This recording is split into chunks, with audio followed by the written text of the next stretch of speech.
Hello, it's midnight, July 21st already officially, and I just returned from the premiere of Oppenheimer by Christopher Nolan, and I wanted to quickly share my review and very first impressions from this movie because why not? I honestly haven't been to the movies in a while, and Oppenheimer, together with Barbie, of course, was hyped much more.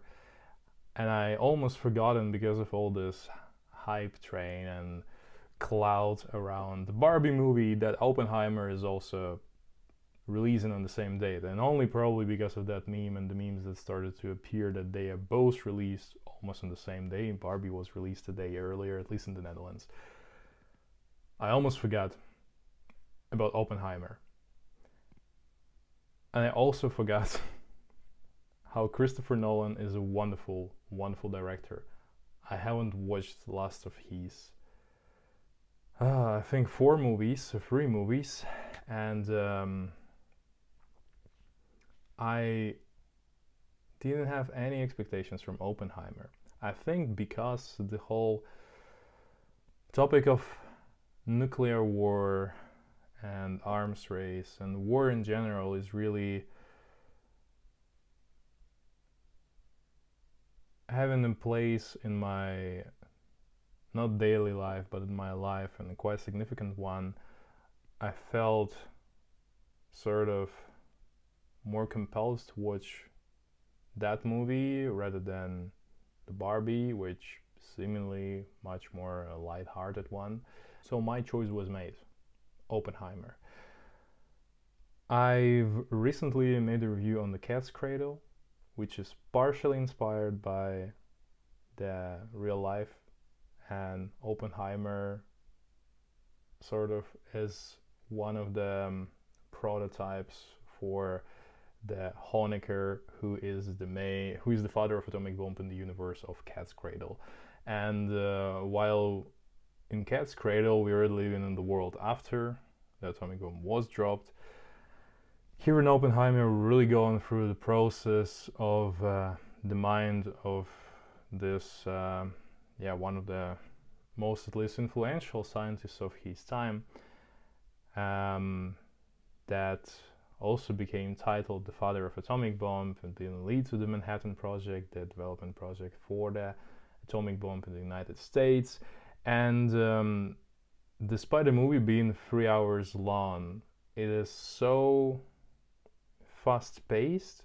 Everything, all the actions are so dense. There is no so-called B-rolls. There is no really long scenes where everything is happening and the camera is not really moving. The editing is so dense. It even feels like you're watching a 3 hour long trailer.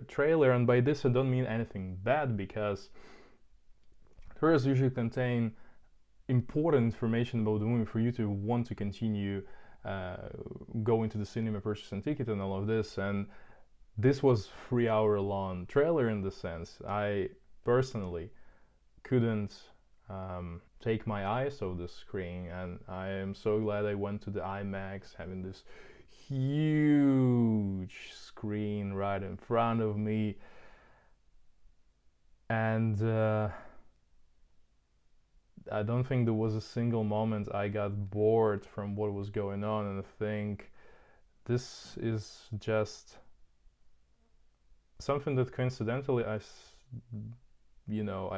coincidentally read Kurt's Vonnegut book. I coincidentally read a bit about Oppenheimer in my leisure time, so I knew somewhat the story. I knew that the fact that he was leading this project, and then after the bombing of Hiroshima and Nagasaki, he not necessarily he changed his mind, but he tried to do everything in his power to stop the continuous research. Like, as we can see, for example, from the movie, we can see that he's tried to stop the research for hydrogen bomb, which must have been much more powerful than those atomic bombs that the United States drop on Japan, and him trying to use his fame and influence at the time right after the war, where he became at least national hero, but for the United States, and in that universe, sort of, we can say, transpolated to the whole world. Him being such an influential figure, he tried to use this fame for good. And unfortunately, we're like seeing that he became sort of a politician. And I think this is the moment when one of the characters is really saying that. And it's hard to say these characters because it is considered to be a live action documentary. So it is, I don't know how much of it is a fiction, or maybe more of like the way that this story is portrayed or somewhat portrayed is, there is certain elements of fiction, but officially it is considered to be somewhat a documentary. That is why everything that is unveiling right in front of us is even more mesmerizing, and Nolan was able to make this whole story feel so interesting. Of course, the event itself, the creation of the weapon of mass destruction like atomic bomb by itself, is incredibly significant for the human history and changed the whole way how we do the war. And I think the way the movie ends with finally revealing the phrase, that the exchange that Einstein and Oppenheimer had between each other, that was sort of cited throughout the movie, that the Louis Strauss, who has been one of the politicians apparently, we see him connecting with this world from politics and the world from science. He's been sort of a supporter of all the scientists in the United States, but we'll see how his story also going to unveil. I don't know whether in documentary you can do any spoilers, because technically it is a documentary, but I don't also want to unveil too much. I think when you're casting a high-profile actor like Rami Malek, and for just having 2 minutes, if not less, until a certain point of screen time without saying any words, you do think that something is off here. He probably gonna strike somewhere further around the movie. It's a really badass story, surprisingly. Like, me not knowing and not remembering, like not trying to really dwell into the Oppenheimer's life and his like political views, or more in the sense like he's being getting interrogated a lot for his left-leaning views, or more like the intellectual interest in communism, how it was described at some point in the movie, that sort of caused a lot of troubles for him, and something that was later used against him as much as possible. And I think the movie is pretty honest about how the scientists and anybody is sort of a disposable, and they, meaning like the powers, the government, the army, would use you until you are no longer necessary to be part of their plans, or when you become to be a troublemaker or whatever. To which it's hard to say that the Oppenheimer was a troublemaker. I think there was really uncanny scene that I didn't necessarily like reactions in the audience, because there was a moment, there was I don't know, I think because of the war in Ukraine that's happening, I've had a different view on that. And I'm talking about the scene when Oppenheimer, together with some of his other colleagues, as well as people representing army and government, discussing the targets for the atomic bomb to end the war, even though everybody was continuously saying that most likely Japanese wouldn't be able to continue the war for longer. They're soon to be surrendered. They don't have many powers, and in reality, this is how it also was. You know, the first experiment, the first trial, more better to say, of the atomic bomb happened already after the capitulation of Nazi Germany, the main antagonist of the United States at that point of a time. That's why this whole movie is so fast-paced, because they were really run of time. There was this race for the first of them to get in front of the Nazi Germany to build this atomic bomb, so they would be able to put them in place before Nazi Germany would have such a destructive weapon that they could potentially use and be probably at that point unstoppable. So this whole hectic montage that doesn't actually tire you while you're watching. There is a lot of things going on, and I think it's still hard to process so quickly. Like, I spent, I don't know, half an hour since the movie ended, and now trying to process all the things it went through. So the scene that I was referring to, when they were picking the targets, they were picking the cities, and one of the people from the government were saying that, yeah, so you have the list of 12 cities in Japan that we can bomb. You know, I narrowed down the list to 11 because of Kyoto having such a cultural importance for Japanese nation. And also there was the place where me and my wife went on a honeymoon. And I understand that it is a joke. Like, it is a joke that that particular politician made at a point in time. Semi-joke because he removed it from the list, but he tried to save a city that he has certain connection to. And when they're talking about the casualties between the civilians, first they were talking about the military targets, and none of them were significant or big enough for the bomb to really, like, to be dropped, for the reason for this bomb to be dropped.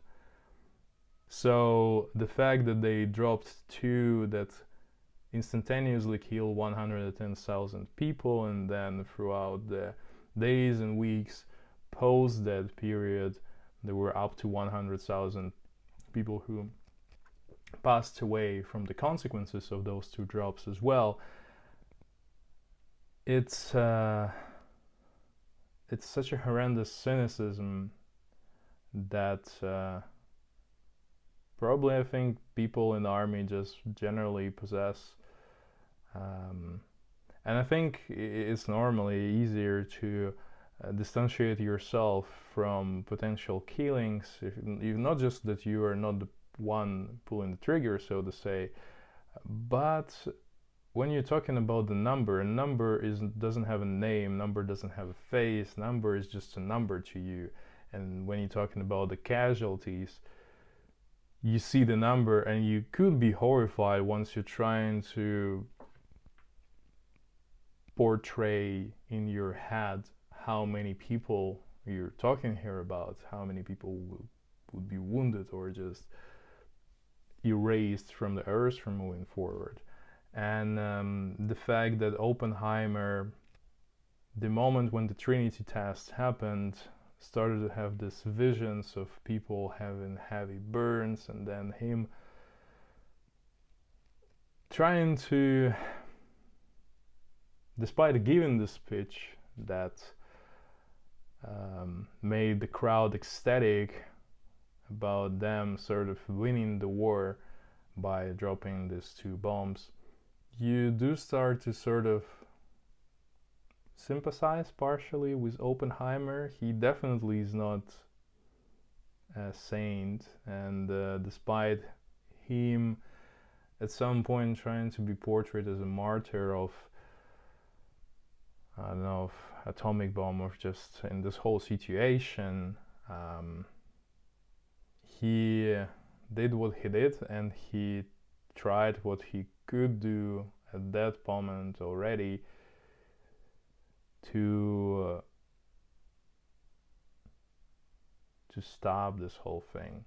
And the fact that the exchange between him and Einstein ends with them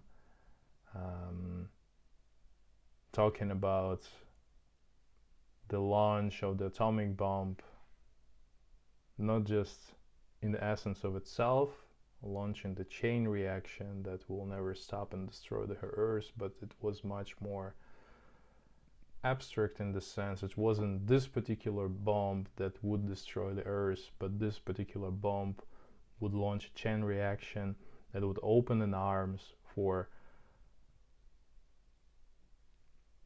in this case, Soviets, as they are being called in the movie, the commies, to continue their developments. And then we learn, of course, then in the real life, Sakharov, they developed their hydrogen bomb, and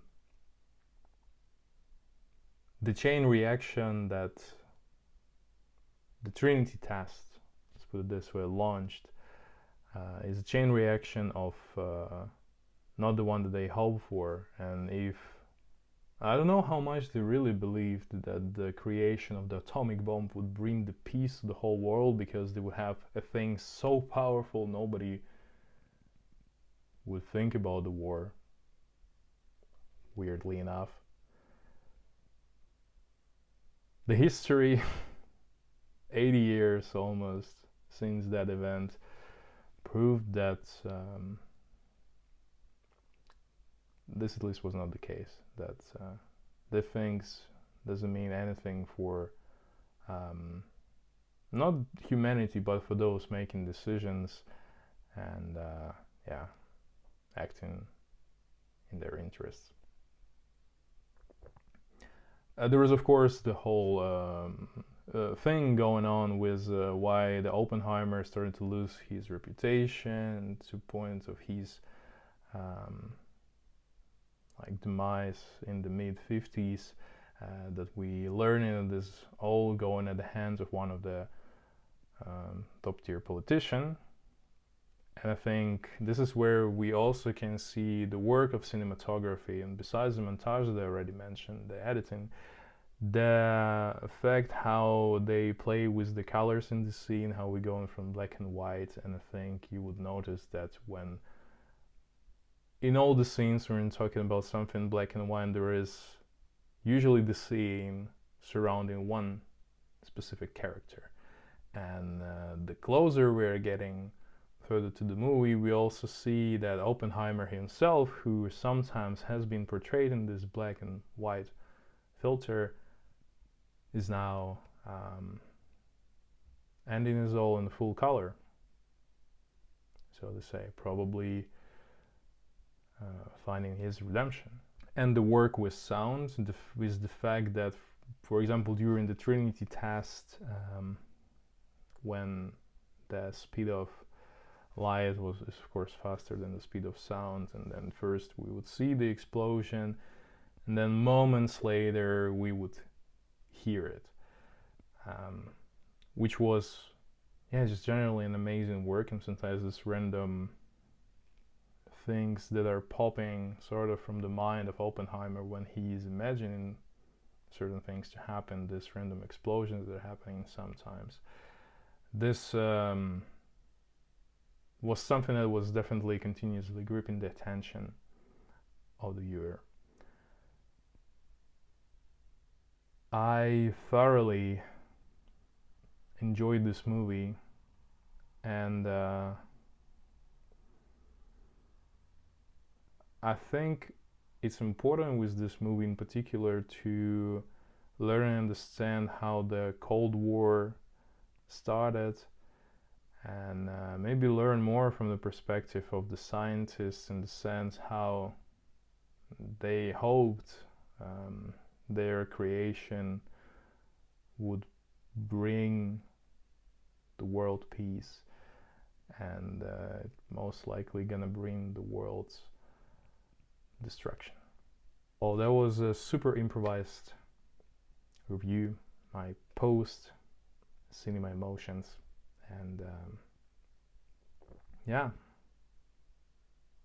completely improvised. So I hoped that you will like this thing, and would highly recommend you go and watch Oppenheimer if it is available in the cinemas around you, and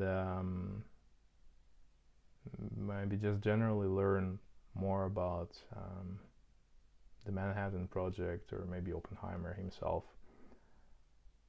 which pretty much the movie would sort of summarize it. But if you're not a huge movie fan, there are definitely lessons that we all can learn from. Thank you very much, and bye.